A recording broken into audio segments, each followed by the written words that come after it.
Hello friends and welcome to SSC guidance. आज का हमारा टॉपिक है नंबर एंड सिस्टम का, यानी कि संख्या पद्धति। आज हम इस चैप्टर के कुछ इंपॉर्टेंट टाइप के क्वेश्चन देखेंगे। तो चलिए देखते हैं आज का पहला क्वेश्चन।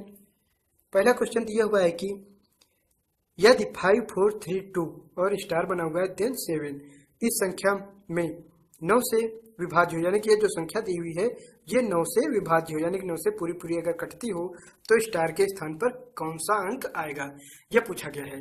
ठीक है, तो इस तरह के क्वेश्चन कैसे लगाएंगे। तो हमने 9 की डिविजिबिलिटी देखी थी। 9 की डिविजिबिलिटी क्या थी? 9 की डिविजिबिलिटी थी कि अगर कोई संख्या दी हुई है वो 9 से कब डिवाइड होगी, कब पूरी पूरी कटेगी, जब उस संख्या के सभी अंकों का योग 9 से डिविजिबल हो, यानी कि संख्या के सभी अंकों का योग निकाला जाए, अगर वो 9 से डिविजिबल है देन वो पूरी संख्या 9 से डिविजिबल होगी। तो सभी का योग कर लेते हैं। 5 + 4 + 3 + 2 प्लस स्टार की जगह हम x मान लेते हैं +7। तो x को छोड़ के बाकी सबको ऐड कर लेते हैं। तो 5 4 9 3 12 14 एंड 7 21। ठीक है, 21 ऐड आ गया। तो 21 जो कि 9 से डिविजिबल नहीं है, तो यानी कि x की जगह ऐसा क्या रखें कि ऐड करने के बाद, क्योंकि x भी अभी ऐड होना है, तो x की जगह ऐसा कौन सा अंक रखें जिसको ऐड कर दें तो ऐसी संख्या आ जाए जो कि 9 से डिविजिबल है। तो इससे ऊपर अगली संख्या कौन सी 9 से डिविजिबल है? 27। 27 9 से डिविजिबल होती है, तो यानी कि हम 6 जोड़ दें, यानी कि x की वैल्यू क्या ले लें 6, और अगर 6 जोड़ दें तो 27 आ जाएगा। तो अगर यहाँ 6 होता तो सभी को ऐड करते तो कितना आ जाता? 27 ऐड आ जाता, और 27 9 से डिविजिबल है, और जो कि दिया हुआ था ये संख्या पूरी डिविजिबल है इस 9 से, यानी कि 27 आना चाहिए। तो यानी कि यहाँ x की जगह 6 हो जाएगा, यानी कि स्टार की जगह हमें 6 रखना होगा। तो कौन सा अंक रखना होगा? 6। ठीक है, तो इसी तरह चेक करेंगे। तो जब भी 9 से पूछा जाएगा क्या करेंगे, सभी अंकों का योग कर लेंगे, और योग जो आ रहा होगा, क्योंकि इसको भी अभी जोड़ना है तो अगली संख्या देख लेंगे कि कौन सी होगी जो 9 से डिविजिबल है, तो देख लेंगे कि कितना ऐड करना होगा, तो वही संख्या उस जगह पे रखी जाएगी। ठीक है, तो ये 6 हो जाएगा यहाँ पे आंसर। अब नेक्स्ट क्वेश्चन देखते हैं। सेकंड नंबर दिया हुआ है कि यदि स्टार एक ऐसा अंक है जिसके कारण इतने को 11 से विभाजित किया जा सकता है, यानी कि x की जगह कोई ऐसा अंक रख दें कि 11 से विभाजित हो जाए। ठीक है, तो इसके स्थान पर कौन सा अंक होगा? तो 11 से विभाजित होना, तो 11 की डिविजिबिलिटी क्या थी कि एकांतर क्रम में, तो 11 की डिविजिबिलिटी से हम चेक कर लेंगे। तो स्टार की जगह हम x मान लेते हैं, तो उसमें क्या था कि एकांतर क्रम के अंकों का योग कर लो, देन उनका अंतर या तो 0 है या 11 का डिविजिबल। तो यहाँ एकांतर क्रम के अंकों को ले लेते हैं। तो 5 2 7 7 + x, ये पहले का आ गया ऐड, और इसका कितना है 12 आ रहा है। तो दोनों का जो आते हैं एकांतर क्रम में अंकों का योग कर लेते हैं, फिर उन दोनों अंकों को जो भी संख्या आएगी ऐड करने के बाद उनको लेस करते हैं। तो लेस करने के बाद क्या आना चाहिए, या तो 0 आना चाहिए या 11 का डिविजिबल आना चाहिए, यानी कि 11 का डिविजिबल, जैसे कि 11 22 33, तो 0 या फिर 11 का डिविजिबल आना चाहिए। यानी कि यहाँ हम 0 ला सकते हैं आसानी से, क्योंकि 11 का डिविजिबल लाने के लिए कोई भी अंक नहीं जोड़ पाएंगे।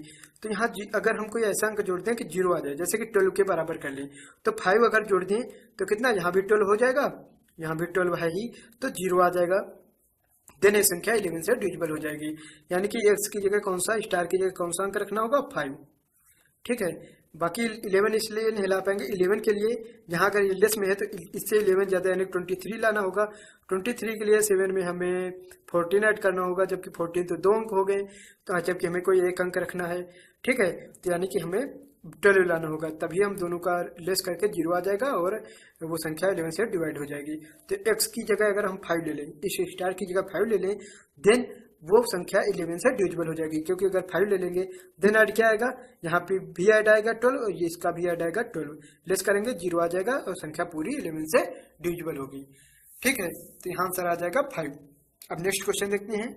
नेक्स्ट क्वेश्चन है 3 नंबर पूछा गया है कि वह छोटी से छोटी संख्या ज्ञात कीजिए जिसे ज्ञात करो जिसे 6709 में जोड़ने पर प्राप्त संख्या 9 से पूर्णतः विभाजित हो।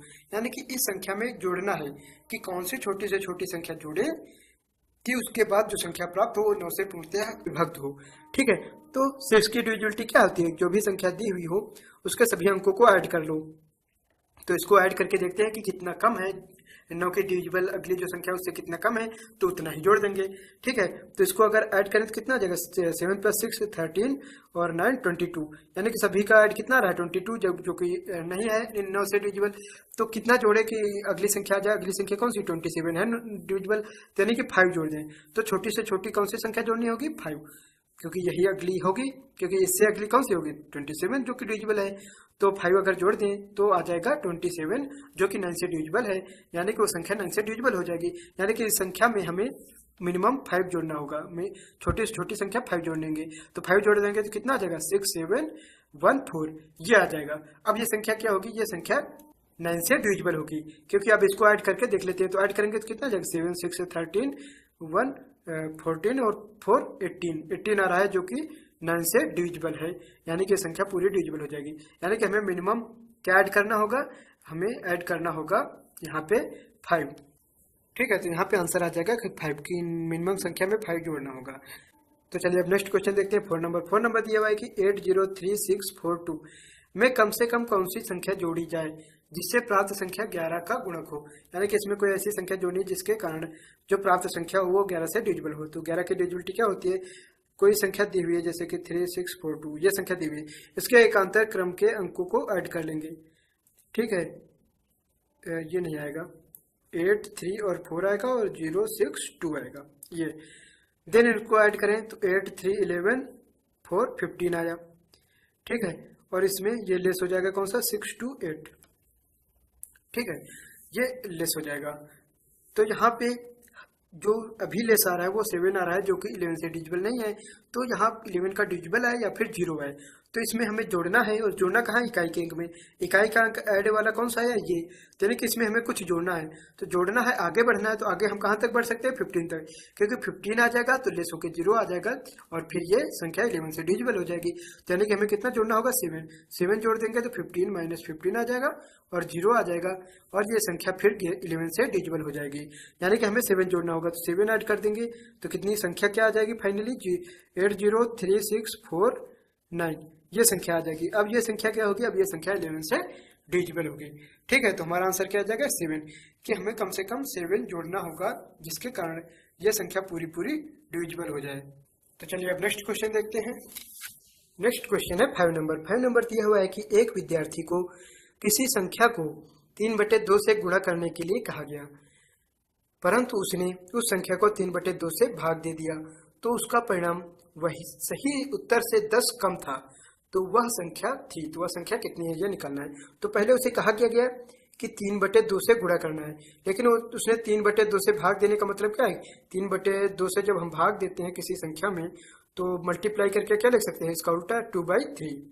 ठीक है, लेकिन उसने मल्टीप्लाई किससे कर दिया, 2/3 से। यही तो है कि उसे 3/2 से मल्टीप्लाई कराने को कहा गया, लेकिन उसने 2/3 से मल्टीप्लाई करा दिया, क्योंकि 3/2 से भाग दे दिया का मतलब क्या हुआ कि 2/3 से मल्टीप्लाई करा दिया, क्योंकि चेंज करके ऐसे लिख सकते हैं। ठीक है, तो अब जो उत्तर आया, यानी कि ये इससे मल्टीप्लाई करने के बाद जो उत्तर आया वो सही उत्तर से 10 कम था। यानी कि इसको करने से सही उत्तर आता, उससे ये 10 कम है, यानी कि इन दोनों का ये ज्यादा है, तो इन दोनों का अंतर क्या होगा, इन दोनों का अंतर है 10। तो ऐसे हम कर लेंगे, तो अंतर 10 है। देन क्या करेंगे, दोनों को हल कर लेते हैं। तो यहाँ से कितना जाएगा 9 4 और लेस करेंगे तो आ जाएगा 5, क्योंकि 3 × 3 9, 2 × 2 4, 9 4 लेस करेंगे 9 में 4 तो 5 आएगा, और अपान 6, 5/6 = 10 आ जाएगा। देन 1 की वैल्यू निकालेंगे, 75 कर देंगे तो 1 = 10 कितना आ जाएगा 6/5, यानी कि आ जाएगा 12। तो वो संख्या कितनी आ जाएगी 12। तो इस तरह से हम सॉल्व करेंगे, या फिर हम x भी मान सकते हैं। माना कि हमने संख्या x है, तो पहले उसे 3/2 से गुणा करना था, तो यानी 3/2 से गुणा करते तो सही उत्तर आता, लेकिन उसने किया क्या कि x में भाग दे दिया 3/2 से। तो x से भाग 3/2, तो इसको क्या लिख सकते हैं, x × 2/3, यानी कि 2/3 से मल्टीप्लाई करा दिया। तब ये जो है इससे 10 कम है, यानी कि दोनों का अगर अंतर कर दिया जाए, क्योंकि दूसरी संख्या कम आ रही है तो दूसरी संख्या को घटा दिया जाए तो 10 आ जाएगा। ठीक है, तो ये आएगा। तो दोनों को सॉल्व कर लेते हैं, तो यहाँ से x की वैल्यू आ जाएगी। तो सॉल्व करेंगे तो सेम उसी तरह आ जाएगा, 9x - 5x अपान 6 = 10। तो यहाँ कितना आ जाएगा 4x/6 = 10। देन यहाँ से 75 कर देंगे तो x इक्वल टू क्या आ जाएगा 10 इंटू 6/4। सॉरी यहाँ पे 4 आएगा, यहाँ पे 2 इंटू 2 4 आएगा, तो यहाँ 5x आएगा। ठीक है, तो अपान में 5 आएगा, 5 इंटू 2 सेम वही 12 आ जाएगा। x की वैल्यू क्या आ जाएगी 12, तो x मान के भी लगा सकते हैं या फिर ऐसे भी लगा सकते हैं। ठीक है, तो इस तरह से हम आंसर निकालेंगे जब भी ऐसा क्वेश्चन पूछा जाएगा। तो चलिए नेक्स्ट क्वेश्चन देखते हैं। नेक्स्ट क्वेश्चन है 6 नंबर। 6 नंबर दिया हुआ है कि एक विद्यार्थी से किसी संख्या का 5/16 ज्ञात करने के लिए कहा गया, परंतु गलती से उस संख्या का 5/6 ज्ञात कर लिया और उसका उत्तर सही उत्तर से 250 अधिक आ गया। इस बार तो दी गई संख्या, तो सेम उसी मेथड से सॉल्व करते हैं। तो इसे कहा गया क्या गया कि 5/16 से 5/16 निकालने को कहा गया उस संख्या का, लेकिन उसने निकाल क्या दिया 5/6। तो अब जो आंसर आया वो पहले वाले से ज्यादा आया। वो कितना ज्यादा आया 250 ज्यादा आया। तो अगर ये ज्यादा आया तो इसमें हम अगर इसको घटा दें 5/6 में लेस करा दें 5/16 को, तो कितना आ जाना चाहिए 250। क्यों, क्योंकि ये 250 ज्यादा आया इससे, तो इसको लेस कराएंगे तो 250 इक्वल हो जाएगा। देन हम 1 की वैल्यू निकालेंगे और आंसर आ जाएगा। ठीक है, तो यहाँ निकाल लेते हैं। तो ये आ जाएगा 80 minus 30/16 into 6 96 equal to 250। Then solve करेंगे तो यहाँ कितना आ जाएगा 50/96 इक्वल टू 250। दोनों को 75 कर दे तो 1 इक्वल टू हो जाएगा 250 इंटू 96/50। तो यहाँ से आ जाएगा 5। 96 में अगर मल्टीप्लाई करेंगे तो कितना आ जाएगा 480 आ जाएगा। ठीक है, तो ये हो जाएगा हमारा आंसर, यानी कि वो संख्या कितनी है 480 है। ठीक है, उस संख्या की वैल्यू है। तो इस तरह से, या फिर x मान के जैसे कि ऊपर देखा था x मान के भी x मान के भी लगा सकते हैं, लेकिन इस तरह से हम सॉल्व कर लेंगे। 5/16 निकालने को कहा गया था, लेकिन उसने निकाला क्या था 5/6। तो ये जो 5/6 जब उसने निकाला तो वो उससे कितना अधिक है 250। ठीक है, तो इसमें हम अगर इसको लेस कर देंगे तो 250 आ जाएगा। देन सॉल्व करके हम 1 की वैल्यू यानी पूरा 75 करके वैल्यू निकाल लेंगे, वही हमारा आंसर हो जाएगा। ठीक है, तो ये हो जाएगा हमारा आंसर। अब चलिए नेक्स्ट क्वेश्चन देखते हैं। नेक्स्ट क्वेश्चन है 7 नंबर। 7 नंबर दिया हुआ है कि भाज्यक भागफल का 25 गुना है और शेषफल का 5 गुना है, तो भागफल अगर 16 हो तो भाज्य क्या होगा। अब ये जो भाग संक्रिया का एक फॉर्मूला हमने लास्ट वीडियो में देखा था, उसी से ये सॉल्व होगा। ठीक है, तो यहाँ भाजक कह रहा है कि भागफल का 25 गुना है और वैल्यू अंत में किसकी दी हुई है भागफल की, कह रहा है कि भागफल 16 है। तो भाजक कितना आ जाएगा, भाजक की वैल्यू क्या आ जाएगी, भाजक कह रहा है भागफल का 25 गुना है तो 25 इंटू 16 हो जाएगा। क्यों, क्योंकि भागफल की वैल्यू दी हुई है। भागफल कितना दिया हुआ है, भागफल दिया हुआ है 16। तो भाजक कितना होगा, भाजक 25 गुना है तो 25 इंटू 16 हो जाएगा। तो कितना आ जाएगा 40 यानी कि 400 आ जाएगा भाजक। भाजक की वैल्यू 400 आ जाएगी। और कह रहा है कि शेषफल का 5 गुना है, कौन भाजक। भाजक के बारे में कहा गया है कि भाजक भागफल का 25 गुना और शेषफल का 5 गुना। तो अगर भाजक शेषफल का 5 गुना है तो शेषफल की वैल्यू यहाँ से आ जाएगी। तो भाजक बराबर क्या है, भाजक बराबर है शेषफल इंटू 5, क्योंकि शेषफल का 5 गुना है कह रहा है। तो भाजक की वैल्यू कितनी है 400 इक्वल टू शेषफल शेष इंटू 5। तो यहाँ से शेषफल की वैल्यू आ जाएगी। शेषफल बराबर क्या होगा 5 से डिवाइड करेंगे तो शेषफल की वैल्यू कितनी आ जाएगी, तो शेषफल की वैल्यू हो जाएगी 80। ठीक है, देन यहाँ पे पूछा क्या गया है भाज्य, भाज्य कितना होगा। तो भाज्य बराबर फार्मूला क्या था, भाज्य के बराबर फार्मूला था भाजक इंटू भागफल प्लस शेषफल, ये फार्मूला था भाग संक्रिया का। तो यहाँ से भाज्य निकालेंगे तो भाजक कितना है, भाजक निकला यहाँ से 400, भागफल कितना है 16 प्लस शेषफल कितना है 80। तो भाज्य कितना आ जाएगा 16 से मल्टीप्लाई करेंगे तो आ जाएगा 6400 प्लस 80। तो आंसर क्या आ जाएगा 6480, ये हो जाएगा आंसर। तो भाज्य की वैल्यू ये हो जाएगी। ठीक है, तो सिंपल क्वेश्चन था। भाजक भागफल और शेषफल में संबंध दिया हुआ था और भागफल की वैल्यू, तो भागफल से भाजक निकालेंगे कि भाजक बराबर क्या था, भागफल का 25 गुना था तो भाजक अगर भागफल 16 था तो यहाँ से भाजक आ जाएगा। देन कह रहा है कि भाजक जो है शेषफल का 5 गुना है, तो यहाँ से शेषफल की वैल्यू निकालेंगे। देन इस फार्मूले में सभी की वैल्यू रख के हम भाज्य की वैल्यू पूछी गई थी जो कि निकालेंगे। ठीक है, जो कि आया 6480, तो ये हो जाएगा हमारा आंसर। चलिए अब नेक्स्ट क्वेश्चन देखते हैं। नेक्स्ट क्वेश्चन है 8 नंबर। 8 नंबर दिया हुआ है कि किसी संख्या का 1/9 उस संख्या के 1/10 से 4 अधिक है तो संख्या ज्ञात करें। तो कह रहा है कि संख्या का 1/9 और 1/10 से कितना अधिक है, 1/10 से ये 4 अधिक है। तो अगर इसमें लेस कर दिया जाए तो क्या आ जाएगा 4, क्यों, क्योंकि ये इससे 4 अधिक है। तो इसको अगर इसमें घटा देंगे तो वैल्यू क्या आ जाएगी 4, क्योंकि अंतर दोनों का कितना है 4 है। ठीक है, देन सेम उसी तरह आंसर निकालेंगे जैसे कि पिछले क्वेश्चन सॉल्व किए थे। देन क्या करेंगे, इसको 10 और 9 मल्टीप्लाई कराएंगे तो कितना आ जाएगा 10 - 9/90 इक्वल टू 4। तो यहाँ से आएगा 1/90 इक्वल टू 4 और 1 इक्वल टू निकालेंगे तो कितना आ जाएगा 90 × 4, तो वैल्यू आ जाएगी 360। ये 360 हमारा आंसर हो जाएगा। तो ऐसे क्वेश्चन में ठीक इसी तरह से इसी मेथड से हम सॉल्व कर लेंगे, आसानी से जल्दी से सॉल्व हो जाएगा। तो दिया क्या था कि संख्या का 1/9 उसी संख्या के 1/10 से 4 अधिक है। तो 1/9 अगर 1/10 से 4 अधिक है तो 1/10 को लेस कर देंगे तो 4 आएगा। देन सॉल्व कर देंगे तो वैल्यू आ जाएगी हमारी। ठीक है, तो आया 360, ये हो जाएगा हमारा आंसर। तो चलिए अब नेक्स्ट क्वेश्चन देखते हैं। नेक्स्ट क्वेश्चन है 9 नंबर। 9 नंबर दिया हुआ है कि विभाजन के किसी प्रश्न में भाजक भागफल का 4 गुना है तथा शेषफल का 3 गुना है। यदि शेषफल 4 है तो भाज्य। इस बार शेषफल की वैल्यू दी गई है तो शेषफल से निकाल लेते हैं। वैल्यू पहले दी गई है शेषफल की, शेषफल कितना है, शेषफल है 4। ठीक है, और कह रहा है कि भाजक भागफल का 4 गुना तथा शेषफल का 3 गुना, यानी कि भाजक शेषफल का 3 गुना है। तो भाजक क्या आ जाएगा, भाजक बराबर हो जाएगा शेषफल का 3 गुना है तो 4 × 3 आ जाएगा 12। ठीक है, तो यानी कि यहाँ से भाजक आ जाएगा जो कि शेषफल का 3 गुना था तो वो 12 आ गया। देन भागफल निकालेंगे। भागफल क्या है कि भाजक भागफल का 4 गुना है, तो यानी कि भाजक बराबर क्या बनेगा, भागफल × 4, क्योंकि कह रहे हैं कि भाजक भागफल का 4 गुना है। तो यहाँ भाजक की वैल्यू हमें पता लग गई तो 12 रख देंगे और भागफल की वैल्यू आ जाएगी भागफल × 4।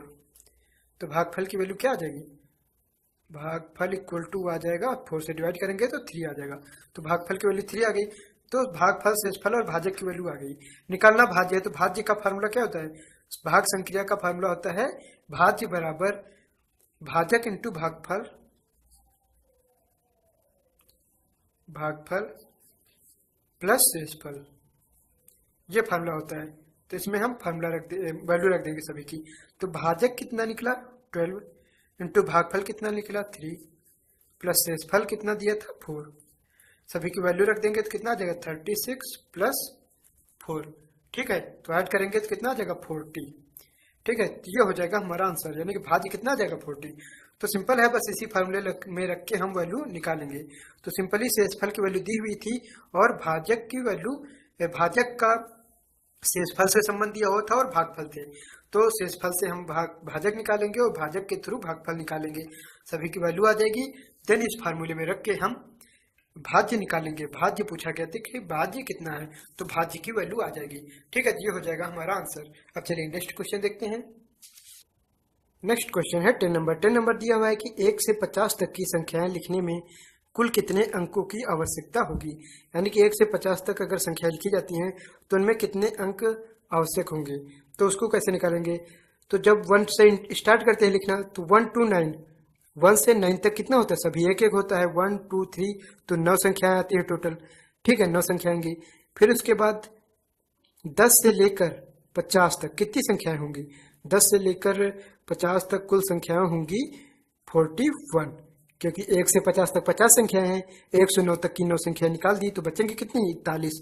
और ये 41 संख्या, प्रत्येक संख्या कितने अंकों से मिलकर बनी है, 2 अंकों से। प्रत्येक संख्या 2 अंकों से मिलकर बनी है, इसलिए 2 से मल्टीप्लाई करा देंगे, यानी कि 82 अंकों की आवश्यकता होगी यहाँ। और टोटल तो दोनों को ऐड कर देंगे, तो ये 9 को ऐड कर देंगे तो आ जाएगा 91, यानी कि टोटल 91 अंकों की आवश्यकता होगी 1 से 50 तक की संख्याएं लिखने में। ठीक है, तो कैसे सॉल्व करेंगे, 1 से 9 तक तो 9 अंक आवश्यक होंगे, फिर 10 से 50 तक टोटल जो संख्याएं हैं वो 41 हैं और प्रत्येक संख्या 2 अंकों की है, तो 2 से मल्टीप्लाई करा देंगे, यानी कि 82 अंक लगेंगे और प्लस 9 ये ऐड कर देंगे तो यानी कि 91 अंक होंगे 1 से 50 तक की संख्याओं में। ठीक है, तो ये हो जाएगा हमारा आंसर। अब चलिए नेक्स्ट क्वेश्चन देखते हैं। नेक्स्ट क्वेश्चन है 11 नंबर। दिया हुआ है कि 1 2 3 4 5 6 7 9 ये संख्या दी हुई है, इसमें 72 से मल्टीप्लाई करें तो किसके बराबर होगी। ठीक है, तो इसमें पहले तो सिंपल तरीका है कि आप मल्टीप्लाई कर लें, तो मल्टीप्लाई करके जो भी आए वही आंसर हो जाएगा। लेकिन बिना मल्टीप्लाई कराए आसानी से कैसे हम आंसर निकाल सकते हैं इसका, ठीक है, तो वो हम चेक कर लेते हैं। तो अगर देखें तो इस संख्या को इससे मल्टीप्लाई किया गया है, और 72 क्या है, 8 इंटू 9 लिख सकते हैं हम 72 को, यानी कि इस संख्या में 9 से भी मल्टीप्लाई हुआ है। अगर 9 से मल्टीप्लाई हुआ है तो जो भी आंसर आएगा मल्टीप्लाई करने के बाद जो भी संख्या आएगी वो 9 से डिविजिबल होगी। क्यों? क्योंकि 9 का मल्टीप्लाई किया गया है, इसलिए 9 से डिविजिबल भी होगी, ठीक है, तभी आंसर सही होगा। तो 9 से अगर डिविजिबल होगा जो आंसर आएगा, तो यहाँ आंसर लिखे हुए हैं, तो यानी कि आंसर में से जो संख्या 9 से डिविजिबल होगी वही आंसर हो जाएगा। तो देख लेते हैं, तो यहाँ पहले जो संख्या है उसमें 8 8 8 कितने बार है, 1 2 3 4 5 6 7 8, 8 बार है, ठीक है। और 9 की डिविजिबिलिटी चेक करने के लिए क्या करते हैं, ये सभी अंकों का योग कर लेते हैं और फिर चेक करते हैं कि 9 से डिविजिबल है या नहीं। जो योग आएगा वो 9 से डिविजिबल है तो संख्या डिविजिबल होगी, अगर योग 9 से डिविजिबल नहीं है तो संख्या डिविजिबल नहीं होगी। तो अगर इन सभी को ऐड करें तो कितना आ जाएगा, 1 2 3 4 5 6 7 8 बार है, 8 8 8 बार है, तो ऐड करेंगे तो कितना आ जाएगा 64, जो कि 9 से डिविजिबल नहीं है, इसलिए ये संख्या 9 से डिविजिबल नहीं होगी, यानी कि इन दोनों का मल्टीप्लाई ये नहीं हो सकता, ठीक है। देन इसको देखें तो यहाँ पर 9 9 1 2 3 4 5 6 7 बार, 8 बार 9 है, तो 8 बार 9 का मतलब कितना होगा 72, ये हो जाएगा, प्लस 8 ये ऐड करेंगे तो 80 आएगा, और 80 9 से डिविजिबल नहीं है, यानी कि ये संख्या 9 से डिविजिबल नहीं होगी, यानी कि इन दोनों का मल्टीप्लाई ये भी नहीं हो सकता। देन नेक्स्ट है 8 लिखा गया है, तो कितने बार है, 1 2 3 4 5 6 7 8 9 बार, 9 बार है। 9 बार होने का मतलब क्या है कि ऐड क्या आ जाएगा 72, और 72 जो है 9 से डिविजिबल है, यानी कि ये हो सकता है, ठीक है, यानी कि ये आंसर हो जाएगा, जो कि इन दोनों को मल्टीप्लाई करा के आएगा, क्योंकि ये 9 से डिविजिबल है, और ये नहीं होगा क्योंकि चारों में से कोई एक ही देंगे, ठीक है। तो आसानी से ऐसे हम निकालेंगे, तो इसको ऐड करेंगे तो कितना है, 8 9 8 9 8 9 किया गया, तो 8 ये 89 का योग कितना है 17, और 17 कितनी बार होगा, 17 इसका भी, 17 इसका भी, 17 इसका भी, ठीक है। तो ये कितनी बार है, 4 बार, तो कितना हो जाएगा 68 प्लस 8, ये कितना हो जाएगा 76, जो कि 9 से डिविजिबल नहीं है, यानी कि ये भी इन दोनों का मल्टीप्लाई नहीं हो सकता। तो बचेगा कौन, सी हमारा आंसर हो जाएगा। तो डिविजिबिलिटी चेक करके हम आसानी से निकाल सकते हैं ऑप्शन में से कि कौन सा आंसर सही होगा, या फिर नॉर्मली तो वैसे लग ही जाएगा मल्टीप्लाई करके, ठीक है। तो डिविजिबिलिटी से इस तरह से हम आंसर निकाल सकते हैं, यहाँ सी ऑप्शन हमारा आंसर हो जाएगा। तो ये थे आज के हमारे नंबर सिस्टम चैप्टर के क्वेश्चन। बाकी के जो बचे हुए क्वेश्चन हैं उनको हम नेक्स्ट वीडियोज में कवर करेंगे। तो आई होप कि आज का वीडियो आपको पसंद आया होगा, तो अगर ये वीडियो पसंद आया हो तो इसे लाइक एंड शेयर जरूर करें, और ऐसे अन्य वीडियोज को देखने के लिए हमारे चैनल को सब्सक्राइब जरूर करें। तो चलिए मिलते हैं नेक्स्ट वीडियो में, थैंक्स फॉर वॉचिंग।